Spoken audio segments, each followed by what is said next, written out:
এই পোকাটা আমি অনেকক্ষণ ধরে দেখছি ওখানেই আছে। আর এর স্কিনটা দেখো একদম কোরিয়ান টাইপের, এইচডি এলইডি যাই বলো, এত কিউট লাগছিল।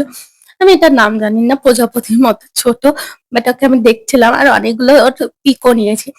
এটা হচ্ছে বিয়ের আগে, আর এই টাইমে না সব ভিডিও নিতেই পারিনি, আর এই ভিডিওটাও ছিল তো আমি ভুলেই গেছিলাম। আমি আজ এডিট করতে বসে গেছিলাম। হুম।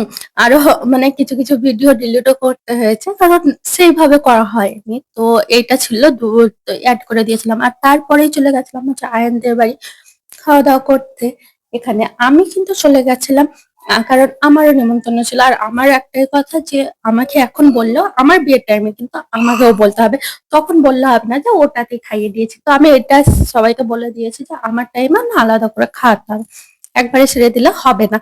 তো এখানে আমি মজা করছিলাম। তো তারপর এখানে খাওয়া দাওয়া করছিলাম, আর আমি দেখেছো এখানে আমি অনেক ঘুগনি নিয়ে নিয়েছিলাম, কারণ এটা খেতে আমার বেশ ভালো লাগে।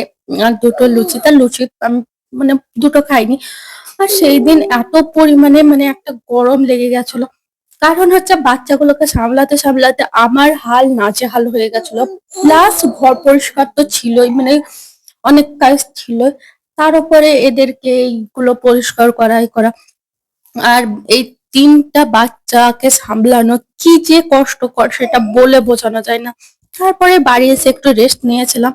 তারপরে এই দেখো আয়ান এইগুলো হেল্প করছিল বয়ে রাখার জন্য। আর এখানে এই যে তেলের একটা ঢপ দেখছো, এটা কিন্তু আয়ান নিজে নিয়েছে। আমি তো দেখে অবাক, মানে এটা এতই ভারী ছিল, আমি যেও একবার তুলে দেখছিলাম, এটা প্রচন্ড পরিমাণে ভারী ছিল। তারপরেও আয়ান একাই এটা তুলে নিয়েছিল। তারপরে দুপুরে ভাত খেয়ে নিয়েছিলাম, আর ভিডিও বানানো হয়নি। তো আজকের জন্য এইটুকুই।